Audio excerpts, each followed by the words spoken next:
ಸ್ನೇಹಿತರೆ ಎಲ್ಲರಿಗೂ ನಮಸ್ಕಾರ. ಮುರುಳು ಜೊತೆಗೆ ಸ್ವಾಗತ. ನೋಡಿ, ಇವತ್ತು ಭೀಮಾಸ್ ಕಿಚನಲ್ಲಿ ಕಡಾಯಿ ಚಿಕನ್ ಮಾಡ್ತಾ ಇದ್ದಾರೆ. ಈಗ ಬನ್ನಿ ನೋಡೋಣ ಇವರು ಕಡಾಯಿ ಚಿಕನ್ ಯಾವ ರೀತಿ ಮಾಡ್ತಾರೆ ಅಂತ ಬಿಟ್ಟು ತೋರಿಸ್ಕೊಡ್ತೀನಿ. ನೋಡಿ, ಒಂದು 3 ರಿಂದ 4 ಗ್ರೇವಿ ಚಿಕನ್ ಗ್ರೇವಿಗೆ ಮಾಡೋದಕ್ಕೆ ಈ ತರ ಒಂದು ಇವರು ಮಸಾಲ ಎಲ್ಲ ಮಿಕ್ಸ್ ಮಾಡ್ಕೊಂಡು ಈ ತರ ಬೇಯಿಸ್ಕೊಂತಾರೆ. ಸ್ನೇಹಿತರೆ ನೋಡಿ, ಈಗ ಚಿಕನ್ ಬೇಯಿಸ್ಕೊಳೋದಕ್ಕೆ 1 ಲೀಟರ್ಷ್ಟು ನೀರು ಹಾಕ್ಕೊಂಡು ಇದರಲ್ಲಿ ಉಪ್ಪು ಮತ್ತು ಖಾರದ ಪುಡಿ ಮತ್ತು ಧನಿಯಾ ಪುಡಿ ಮತ್ತು ಚಿಕನ್ ಮಸಾಲ ಮತ್ತು ಅರ್ಶಿಣ ಪುಡಿ ಹಾಕ್ಕೊತಾ ಇದ್ದಾರೆ. ಅರ್ಶಿಣ ಪುಡಿ ಸ್ವಲ್ಪ ಮತ್ತು ಗರಂ ಮಸಾಲ ಸ್ವಲ್ಪ, ಇಷ್ಟೊಂದು ಹಾಕ್ಕೊಂಡು ಇದನ್ನು ಮಿಕ್ಸ್ ಮಾಡಿಬಿಟ್ಟು ಇದನ್ನು ಒಂದು 20-25 ನಿಮಿಷ ಇದನ್ನು ಚಿಕನ್ ಬೇಯಿಸ್ಕೊತಾರೆ. ಬೆಂದಿದ್ದಾದಮೇಲೆ ಈ ಥರ ಗ್ರೇವಿ ಮಾಡ್ಕೊಳೋಂಥದ್ದು. ಕಡಾಯಿ ಚಿಕನ್ ಮಾಡೋದಕ್ಕೆ ಸ್ವಲ್ಪ ಆಯಿಲ್ ಹಾಕ್ಕೊತಾ ಇದ್ದಾರೆ.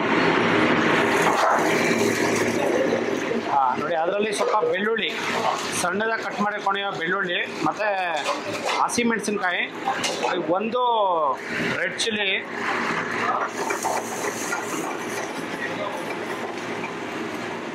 ಇಷ್ಟನ್ನು ಹಾಕ್ಕೊಂಡು ಲೈಟಾಗಿ ಇದನ್ನು ಫ್ರೈ ಮಾಡ್ಕೋಬೇಕಾಗುತ್ತೆ.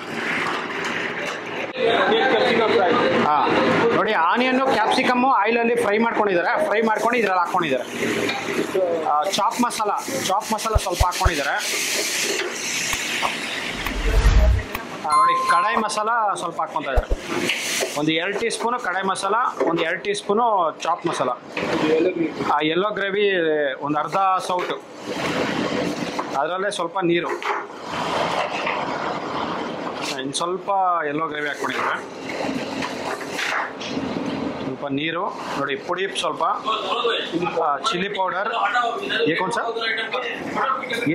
ಸರ್ ಜೀರಾ ಪೌಡರ್, ಜೀರಾ ಪೌಡರ್, ಧನಿಯಾ ಪುಡಿ ಮತ್ತು ಗರಂ ಮಸಾಲ ಮತ್ತು ಅರ್ಶಿಣ ಪುಡಿ ಮತ್ತು ಇದು ಕಸ್ತೂರಿ ಮೇಥಿ, ಧನಿಯಾ ಪುಡಿ, ಓಕೆ. ಇದು ಧನಿಯಾ ಸೊಪ್ಪು ಸ್ವಲ್ಪ,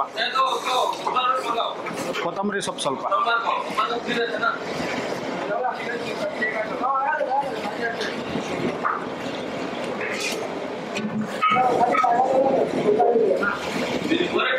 ನೋಡಿ, ಇದು ಚಿಕನ್ ಬೇಯಿಸ್ಕೊಂಡಿದ್ರಲ್ಲ, ಬಾಯ್ಲ್ಡ್ ಚಿಕನ್ ಇದ್ರಲ್ಲಿ ಹಾಕ್ಕೊಂಡಿದ್ದಾರೆ. ಅದರಲ್ಲಿ ಸ್ವಲ್ಪ ತುಪ್ಪ ಮತ್ತು ಬಟರು, ಬೆಣ್ಣೆ 1 ಟೀ ಸ್ಪೂನು, ತುಪ್ಪ 1 ಟೀ ಸ್ಪೂನು. ಅದರಲ್ಲಿ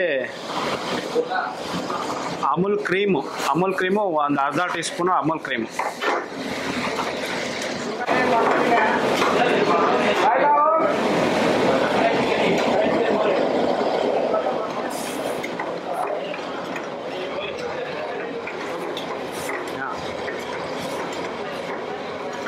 ನೋಡಿ, ಕಡಾಯಿ ಚಿಕನ್ ಅನ್ನೋದು ರೆಡಿಯಾಗಿದೆ.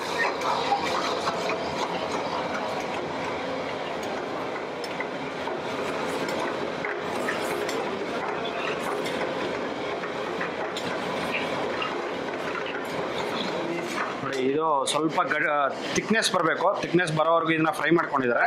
ಫ್ರೈ ಮಾಡ್ಕೊಂಡು ಈಗ ತೆಗೆದಿದ್ದಾರೆ. ನೋಡಿ, ಕಡಾಯಿ ಚಿಕನ್ ರೆಡಿಯಾಗಿದೆ. ನೋಡಿ, ಇದು ಪಾರ್ಸಲ್ ಹೋಗ್ತಾ ಇದೆ.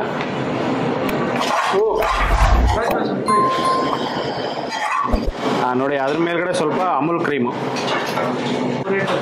ಕೊತ್ತಂಬರಿ ಸೊಪ್ಪು ಸ್ವಲ್ಪ. ಕಡಾಯಿ ಚಿಕನ್ ರೆಡಿ.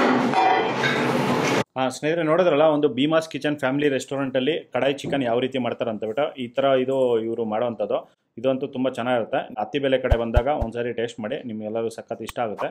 ನೋಡಿ, ಈ ವಿಡಿಯೋ ನಿಮಗೆಲ್ಲ ಇಷ್ಟ ಆಗಿದೆ ಅನ್ಕೊತೀನಿ. ಇಷ್ಟ ಆಗಿದೆ ದಯವಿಟ್ಟು ಲೈಕ್ ಮಾಡಿ, ಶೇರ್ ಮಾಡಿ, ಸಬ್ಸ್ಕ್ರೈಬ್ ಮಾಡಿ. ಮುಂದಿನ ವಿಡಿಯೋದಲ್ಲಿ ಸಿಗ್ತೀನಿ. Thank you. ಬಾಯ್.